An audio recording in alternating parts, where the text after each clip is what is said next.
പിന്നെ നമുക്ക് അതിനുള്ള റൈറ്റ് ഒന്നുമില്ല. നമ്മളൊരു തിരക്കഥ വായിച്ചു, ലിജോ ചാൻ ഇങ്ങനത്തെ ഒരു അവസരം തന്നു, അപ്പം നമ്മളതിൽ അഭിനയിക്കുക. ഞാൻ അങ്ങനെ തന്നെ നോക്കിക്കണ്ടേ.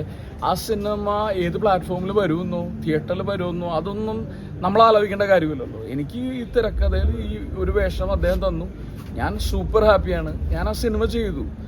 ആ സിനിമ ചിലപ്പോൾ തിയേറ്ററിൽ വരാം, OTT-യിൽ വരാം. അതൊക്കെ ഒരു സംവിധായകൻ്റെയും നിർമ്മാതാവിൻ്റെയും ഡിസിഷനായിട്ടാണ് ഞാൻ അതിനെ നോക്കി കാണുന്നത്. ഇതെൻ്റെ വീക്ഷണമാട്ടോ, അല്ലെങ്കിൽ ഞാൻ ഇങ്ങനെയാണ് ചിന്തിക്കുന്നത്. അതിൻ്റെ അർത്ഥം ഇങ്ങനെ ചിന്തിക്കാൻ പാടുള്ളൂ എന്ന് പറയുന്നൊരു ഇതില്ല. ഓരോ ആളുകൾക്കും ഓരോ തരത്തിൽ ചിന്തിക്കാം, അല്ലെങ്കിൽ എല്ലാ ആളുകൾക്കും അവരവരുടേതായ ഒരു നെറേറ്റീവും പെർസ്പെക്റ്റീവും ഒക്കെ ഉണ്ടാവും. അതിനെ നമ്മൾ റെസ്പെക്ട് ചെയ്യണം. അപ്പം എന്നെ സംബന്ധിച്ച് ഇതൊക്കെയാണ് കാര്യങ്ങൾ. തിയേറ്ററിൽ റിലീസ് വരാൻ അതിയായി ആഗ്രഹിക്കുന്ന ഒരാളാണ്, അല്ലെങ്കിൽ എപ്പോഴും എൻ്റെ ഇൻബോക്സിൽ ആളുകൾ പറയും ചുരുളി റിലീസ് ചെയ്യും എന്നുള്ള കാര്യത്തിൽ. പക്ഷെ അത് നടക്കാനുള്ള സാധ്യത ഭയങ്കര കുറവാണ്. ഞാൻ സെലിബ്രേറ്റ് ചെയ്യല്ലേ.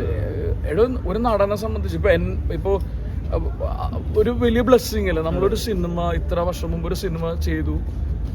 അപ്പൊ ആ സിനിമ ഇപ്പൊ എന്നോട് വന്നിട്ട് ആരെങ്കിലും ചോദിക്കുകയാണ്, മറ്റേ നിങ്ങൾ അഭിനയിച്ചു. ഇപ്പം എൻ്റെ ബോംബെയിൽ ഞാൻ പൂനെ പഠിച്ചുകൊണ്ട് എൻ്റെ ബോംബെയിലെ സുഹൃത്തുക്കൾ വന്നിട്ട് എടാ നീ അഭിനയിച്ചൊരു പടം കാണിക്കാൻ പറഞ്ഞു കഴിഞ്ഞാൽ ഞാൻ ഏറ്റവും ആദ്യം കാണിക്കുന്ന സിനിമ ചുരുളിയായിരിക്കും. കാര്യം എല്ലാ ആളുകൾക്കും റിലേറ്റ് ചെയ്യാൻ പറ്റുന്ന ഒരു ഭയങ്കര രസകരമായിട്ടുള്ളൊരു സിനിമയാണ് അത്. അപ്പോൾ ഈ തിയേറ്ററിക്കൽ റിലീസിന് സാധ്യതയില്ല. ഇത് ശരിക്കും സോണി ലൈവിൻ്റെ പ്രൊഡക്റ്റ് അല്ലേ. അപ്പോൾ അവർ തിയേറ്ററിക്കൽ റിലീസ് പോസിബിൾ അല്ല. പക്ഷേ ഇത്രയൊക്കെ ഉള്ളൂ. ഈ ചുരുളി പോലത്തെ ഇതുപോലെ തന്നെ ഒരു സിനിമകൾ വന്നാലും ഞാൻ 100% ചെയ്യും. ഞാനൊരു നടനല്ലേ, എനിക്ക് പറയാൻ പറ്റും ഞാൻ ഇങ്ങനത്തെ വേഷം ചെയ്യില്ല, അല്ലെങ്കിൽ ഞാൻ ഇങ്ങനത്തെ വേഷമേ ചെയ്യുള്ളൂ എന്ന് എനിക്ക് പറയാനുള്ള റൈറ്റ് ഇല്ല.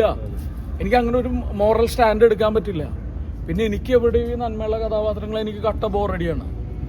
എനിക്കിഷ്ടം ഈ പറയുന്ന പോലെ നമ്മൾ ഇതുവരെ ചെയ്യാത്ത പോലെ ഭയങ്കര ഡിഫറെൻ്റ് ആയിട്ടുള്ള ക്യാരക്ടേഴ്സ് ചെയ്യാനാണ് ഞാൻ വ്യക്തിപരമായിട്ട് ആഗ്രഹിക്കുന്നത്. അതെന്റെ ചോയ്സാണ്.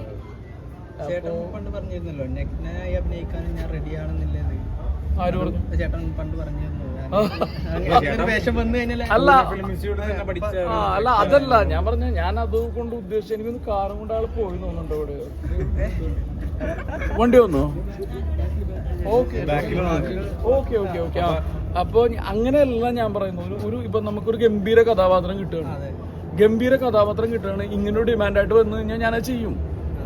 ഞാനൊരു നടനല്ലേ, എനിക്ക് അങ്ങനെ പറയാൻ പറ്റും. ഞാൻ മറ്റേ നല്ല മെസ്സേജുള്ള സിനിമകളിൽ മാത്രം അഭിനയിക്കുള്ളൂ നമുക്ക് പറയാൻ പറ്റില്ല. ഡെയിലി ചപ്പാത്തിയും പരിപ്പും തിന്നാൻ പറ്റും, രാവിലെ രാത്രി വെച്ച് ഇല്ല. ഇടക്ക് പൊറോട്ട ഇറച്ചിയും ബിരിയാണിയൊക്കെ തിന്നണം.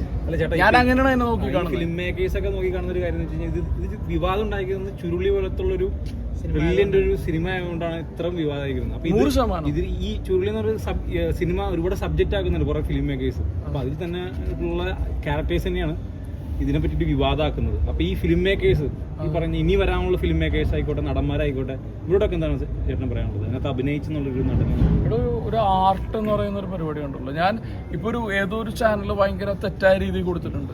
അതായത് മറ്റേ ഏത് നടനായാലും ഇങ്ങനെ ചെയ്യണം എന്ന് ഞാൻ പറഞ്ഞു എന്നുള്ള തരത്തിൽ ഞാൻ അങ്ങനെ പറഞ്ഞിട്ടില്ല. എനിക്കതിന് റൈറ്റ് ഇല്ല. ഒരാള് ആർട്ടിനെയോ അല്ലെങ്കിൽ ലൈഫിൽ എന്ത് നോക്കി അത് അയാളുടെ വ്യക്തി സ്വാതന്ത്ര്യമാണ്. ഞാൻ ആരാ പറയാൻ? ഏത് നടനായാലും ആ കലയെ പോലെ കാണണമെന്നും എനിക്കാകെ പറയാൻ പറ്റുന്ന എൻ്റെ കാര്യമാണ്. അപ്പൊ അതല്ല ഇപ്പൊ ഞാൻ ഇതിനെ നോക്കിക്കാണുന്നത് അങ്ങനെയാണ്. ഇത് പലപ്പോഴും ഇതൊരു മെസ്സേജ് കൊടുക്കാനുള്ള ഉപാധിയായിട്ട് ഞാൻ സിനിമേനെ കാണുന്നില്ല. സിനിമ എന്താണ് ശരിക്കും? നമ്മൾ എന്തിനാ സിനിമേനെ കാണുന്നത്? നമുക്ക് അറിഞ്ഞുകൂടാത്തൊരു കഥ കാണുക, വേറൊരാളുടെ ജീവിതം എന്നൊക്കെ പറയുന്ന പോലെ അതൊരു ആർട്ടാണ്. അപ്പോൾ ഈ പറയുന്ന നമ്മൾ ഈ മറ്റേ ഇത് ഇങ്ങനെ പറയില്ല, ഇങ്ങനെ ചെയ്യില്ല എന്നൊക്കെ പറയുമ്പോൾ സംഭവിക്കാൻ പോകുന്നത് നമ്മൾ